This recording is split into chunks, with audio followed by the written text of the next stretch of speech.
Overland Park CrossFit. Welcome to another Fitness Friday video. This week we are talking about an underutilized part of the gym, a piece of equipment that I see used very rarely.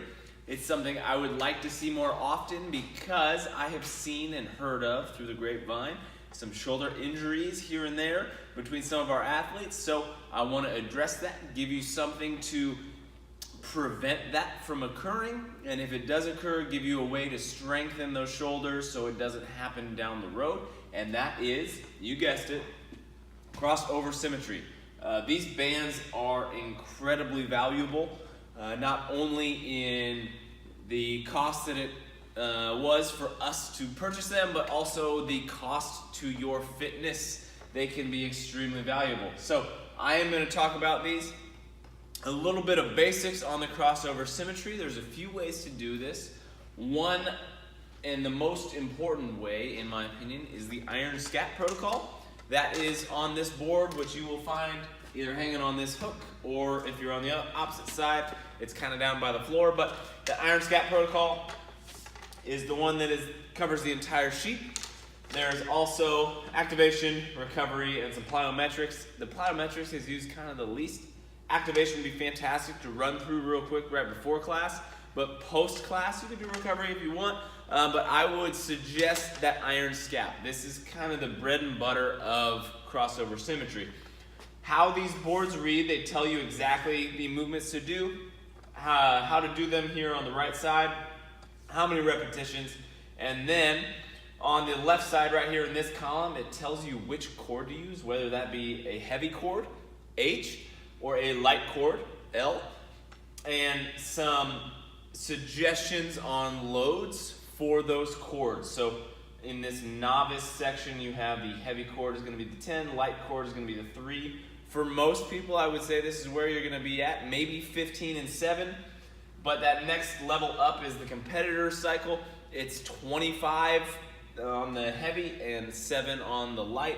That being said, I would still say a majority of us are going to be in that 15 to 7, and I will talk about why here in a second. But one other big, important, and kind of overlooked pieces to the Crossover Symmetry is it is called Crossover Symmetry for a reason. So every time we grab those cords, we're not just going to grab the cords and step out and do my exercises here. I am literally going to cross them over. Hence the name. So every time I do a movement, those cords are going to cross behind me or in front of me.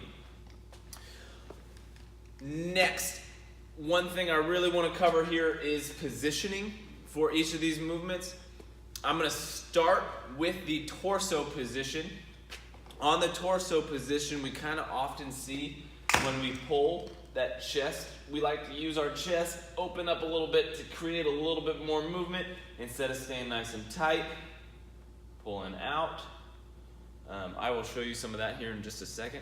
But that is the first. I want you to think about, just like we're doing a squat, a deadlift, anything like that, we really try not to open up.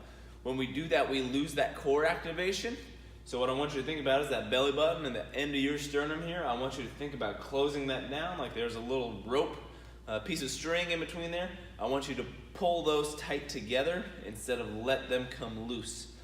So pulling down, nice, tight, good neutral spine. Let's take a look at some of those faults on the cords themselves from that side view. We will do that now. All right, so from the side here, we are stepping back, we are creating tension. As you notice, I don't have a lot of tension on the cords. I have just enough to where they're not dangling out in front of me. This is important because it lets me keep good mechanics. I want to keep good mechanics here because that makes the treatment that much more effective. So from there, I am going to pull the cords into that position. This one is part of the ATYT cycle. So I am in that T position. I am going to pull back, keep that torso down, and control on the way back. This is not a fast and overly quick motion. I am using good mechanics, keeping everything nice and quiet, keeping those shoulder blades strong. Now let's look at it from behind. This is also very important. This is our shoulder blade position. Please excuse the nudity, but this is the best way to show you the exact thing that I'm talking about here. So what I want you to think about here is I want you to think about taking your shoulder blades, those scaps, and putting them in your back pocket. So we're pulling back and down and creating a stable, neutral shoulder blade position before we pull every single rep.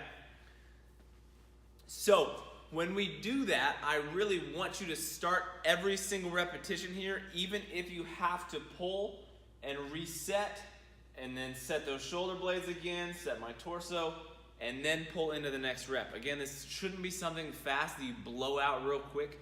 This is very much a physical therapy kind of rehabilitation exercise that should be perfect instead of quick. If you have any questions on crossover symmetry on the shoulder blade position, grab me, grab one of our coaches, Jamie, Cody, anybody. We would be more than happy to work with you and answer any of those questions. With that, you have a fantastic weekend.